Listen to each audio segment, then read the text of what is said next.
So just how much are toys worth anyway? Hey, kid. Yeah, you. Everyone thinks toys are fun, but this is a channel for adults. Yeah, I said it. If you're under the age of 18, go get your parents before you come in here. If you're under the age of 13, scram! Let's get on with the show.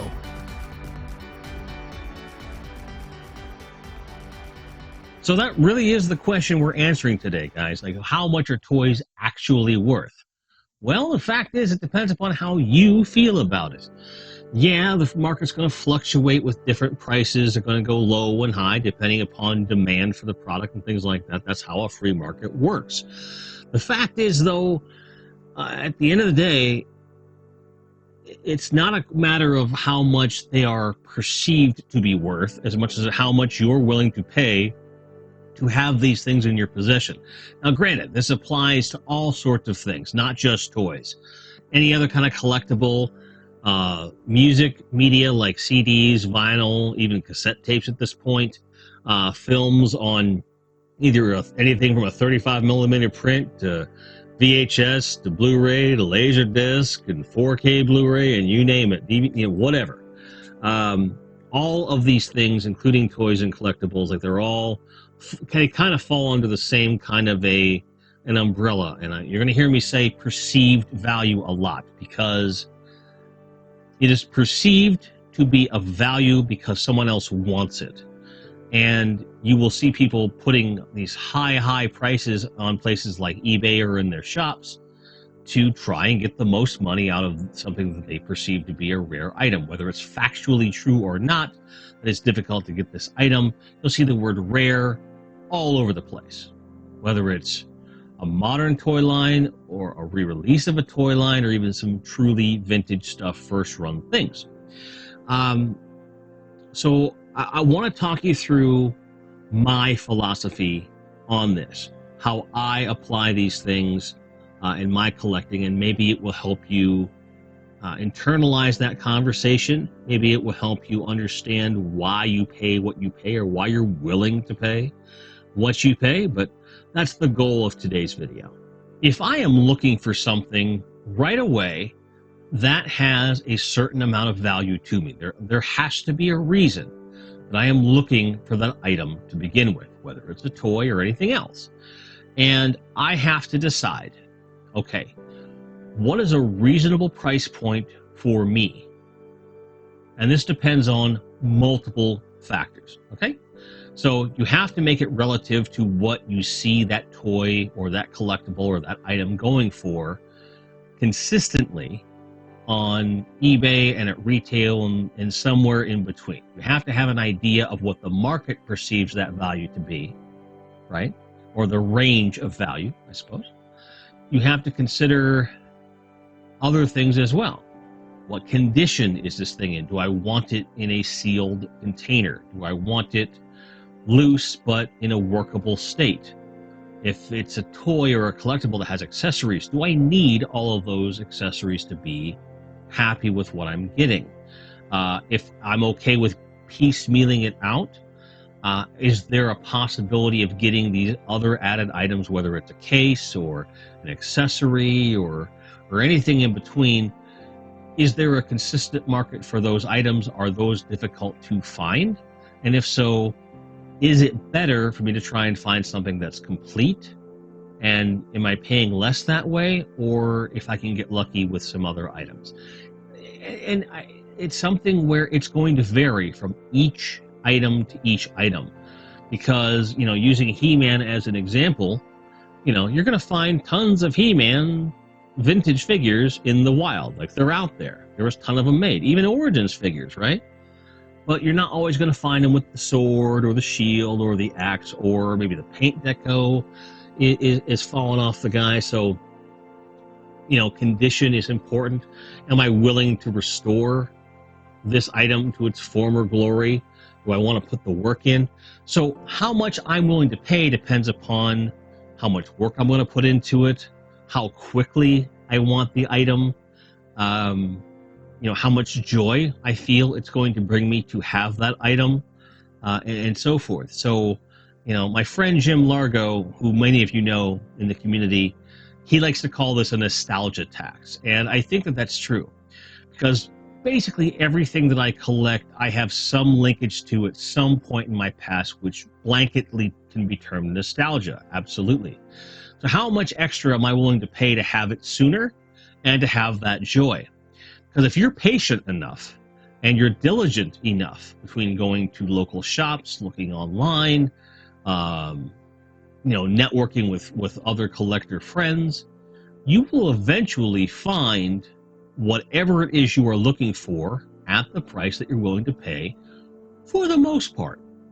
There are a few exceptions of things where it's just like, well, the market does not dictate that this is going to be something that's available at a reasonable price anytime soon. There's certain things that are going to get excluded, like, say, a Series 3 Cyborg from Superpowers collection. Um, I think the days of finding that for a really reasonable and low price are far gone. I think people are too keen on that figure at this point, and that is what it is. There was a time though where you might have run across it at a flea market for $50 or $20 or $5 or $2. That was entirely possible. But at the end of the day, it's not something that you're going to see every day. It's just not feasible in today's market. You won't see it. So, and that's fine. So if I decide I want that figure, spoilers, I don't, but if I did, I would have to be prepared to pay a pretty high premium price. So again, this is all from my perspective. There are people out there that, if I'm going to continue to use Superpowered Collection as an example, they want a complete collection no matter what it costs, because the drive to have the collection completed is stronger than the self-preservation of keeping X amount of money in their bank account. I can relate to that on some levels. As most of you know, I started collecting Motu Origins about a little over 3 months ago, and I find myself completely up to date on all the retail stuff. Barring pre-orders that haven't come in yet, which is really just the current wave stuff. The stuff that's currently out, I have on a pre-order, and it's going to be making its way here. But everything released up to now, and I do mean everything, I've got it. It was not an easy thing to do. It wasn't as difficult as it could have been, but it was certainly more expensive than it needed to be. Some characters were harder to find at retail than others, and as a result, I had to pay above retail several times. But with the really hard to find characters like Trapjaw, Roboto, Ninjor, Orko, I took my time and found the least gougy prices possible, often bundling with a seller that had similar stuff. Scareglow being another one that was perceived to be rare, although not as rare as one would have it believed. But the patience thing comes in there too. I spoke about this on a stream recently where I bought Beastman from the Origins line, and I paid a pretty hefty sum. I paid $30 for him, which was a lot for that figure. It's supposed to be a $15 retail figure. And by the time, and the thing is, they took forever to ship it. By the time I finally got it and his beat up card back, I would have been able to get him at retail from Amazon. He was only up for maybe 2 hours at that price, but he was there. So when it's a current property, patience is a lot more important. And it depends upon how that toy company is treating that property. Are they repressing certain toys? Are they making it available? Or are they switching up their inventory? Or is it like a Marvel Legends where they put it out, and then what's out in the wild is out in the wild, and that's it? I don't particularly like the way that works, because if tooling is so expensive, why not just keep making them? But I also don't want them to end up with so much extra stock that the line fails. I want to see this succeed and do well, even if Hasbro has some pretty boneheaded practices to atone for. But ultimately, this is something where I can only explain this in concept to you, and hope that you will think these things through as you're making your decisions on what you collect. There's other stuff you have to figure out too.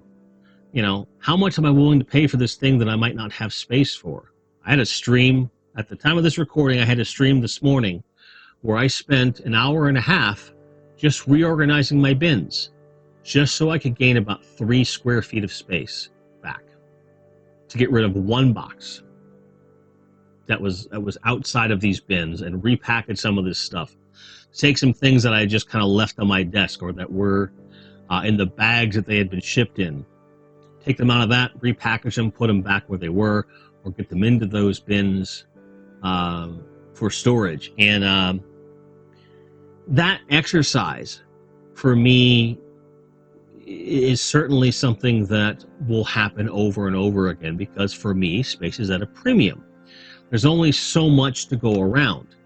And that may be a very, very huge factor for you in what you decide to purchase. We were talking to Dean from All Things 80s Toys about that, where he has limited space and he's kind of hit a wall. I have certainly hit a wall myself. I have the advantage of having several storage facilities near me that are climate controlled and are not that expensive, whereas he does not have that luxury of it being affordable and nearby.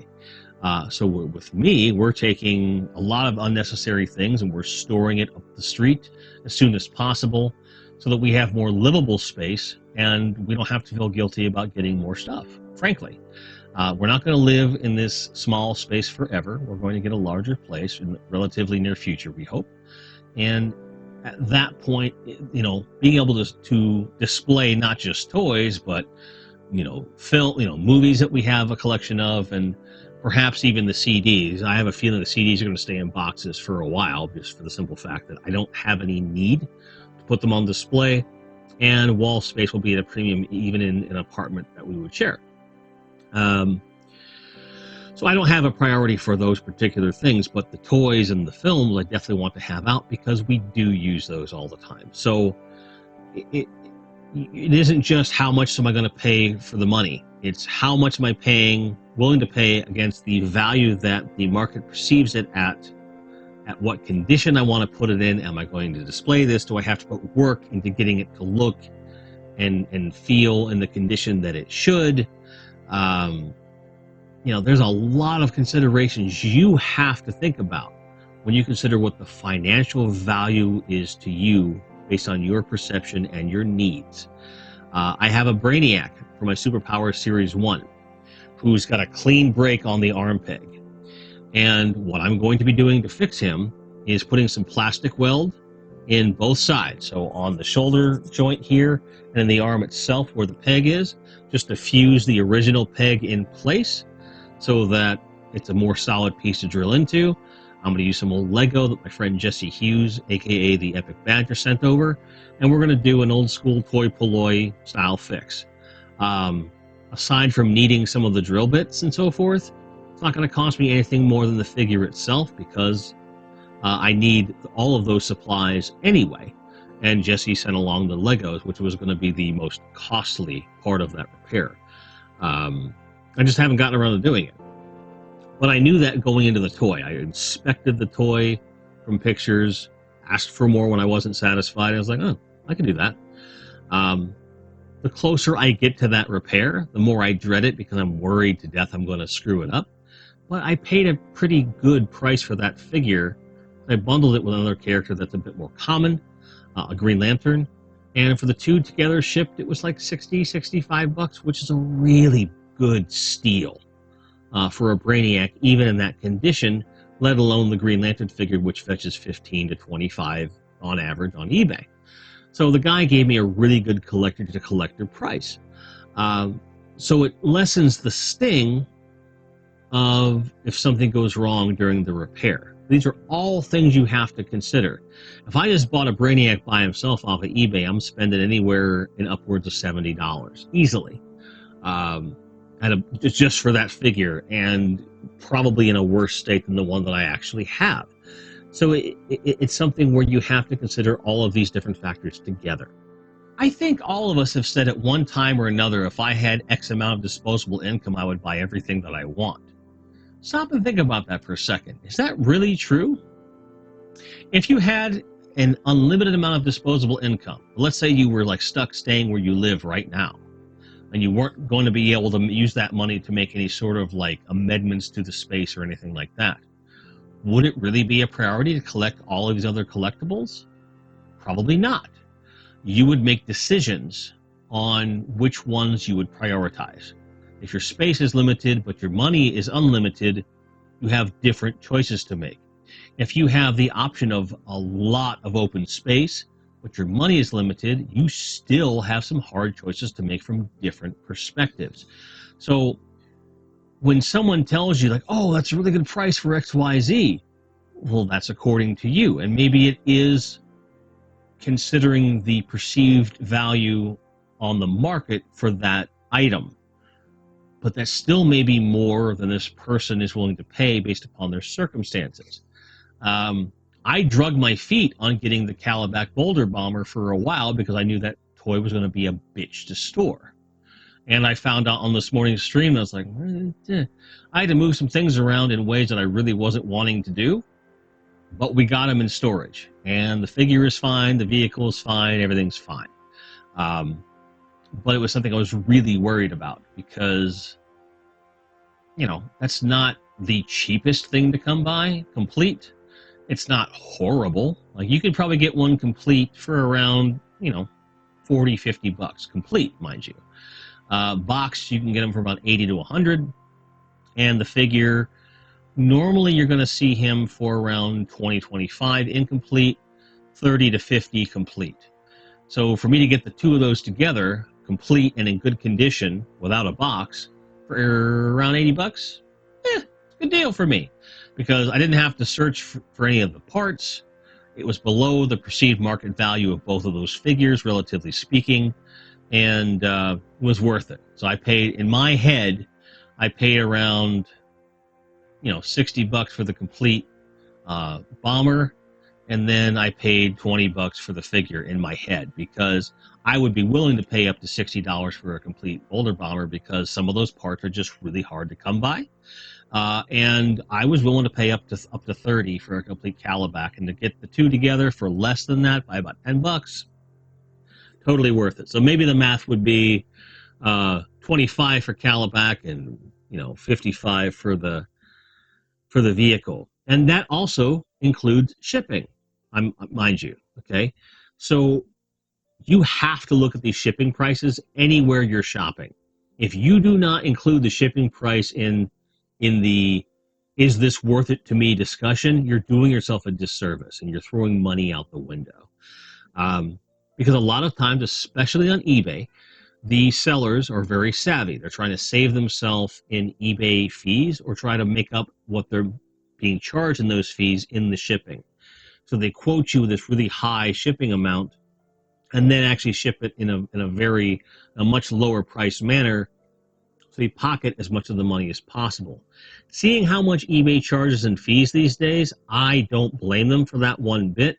It speaks more to eBay's need to kind of chill out on the seller fees a bit more than it does to sellers, trying not to, quote, rip people off, unquote.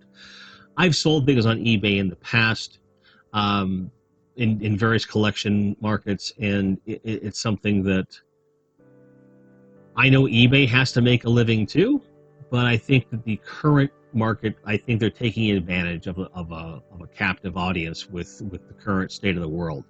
And I don't think that I like that practice very much at all. But you have to look at the shipping, because there's oftentimes you'll see what appears to be a tremendously generously low price on a sought after item, only to find the shipping puts it well over the price that you would pay typically, based on the perceived value otherwise. Some sellers will work with you on that, some will not. And you have to be able to figure that out. Going to a retail store, like a retail toy store that sells vintage goods of any kind, but toys certainly are at the forefront of that. Some of them will haggle, some of them will not. You have to ask them. I think it's important to ask them. Are your prices firm? Are you willing to do package deals? Are you willing to, frankly, haggle a little bit? If you ask politely and directly, they're going to tell you straight up in what direction they're willing to go.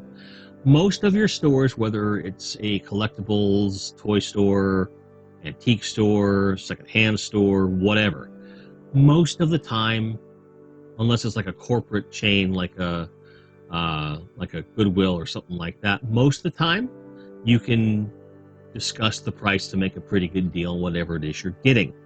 And you have to consider that too. A lot of the time, and I know this not just from experience, but from people who have told me to my face, that a lot of times retail sold vintage stuff is marked up because they know that in most cases that price is going to come down with bulk purchases. They know they're going to get less, so they know what number they have to be at least in their head to still make a profit, and they mark it up from there, knowing that people are going to try to bring the price down. On top of that, if they sell it at that inflated price, then they make out like bandits. It's a win-win for them. But again, perceived value is different for everybody. Let's say, for the sake of argument, someone watches one of my videos, the Hall of Justice video, really gets a hair up their patoot about getting a Hall of Justice, and runs to the local toy store where they know they have one. And they have a complete one there with no box, and they're selling it for $200. That isn't the worst price you could possibly pay for the thing, but it's above what you would need to pay for it if you're patient and you take your time. But it's right there. You know it's in good condition. You can see it. You can touch it. You know if you hand over this money, you're going to walk out the door with it. No shipping, no crazy box to deal with, no waiting for the shipping to go through. You're not waiting for a delivery. You don't have to worry about a delivery driver stepping on it. So, depending upon who you are and what you're willing to pay for the product on its own, the added benefits of being able to really preview the product before you take it home, for you or this person, it might be worth the extra money. To me, Hall of Justice Complete, it should be about $150 to $180 item. It should not go above that unless it's in the box. And even then, I'm talking 300 tops. It certainly goes for 4 and above, but I got to be honest, I don't see it. There's not that high of a market for it, in my opinion. But that's my opinion. And I'm also basing that opinion on my perception of how the last 6 months have looked for eBay on that item. You're like, Jim, you've only been collecting for 3 months. I said, I started collecting 3 months ago. Doesn't mean I wasn't considering it. So I was looking. So if I think that's a $150 item, if I were in that position of that person walking into the store when I was first considering buying a Hall of Justice, it's a pretty good chance I might have spent $200 at that time for the simple fact of I get to take this home right now. That is something that you also have to sometimes consider. Like, there's no one way to do this because everyone has priorities. I love buying stuff in person, but it's not a priority for me at all. I want the best price relative to condition for my item, and I don't care where that comes from. And I know that most of the time, online, whether you're dealing with eBay sellers or from collector to collector, is usually the best place to do that.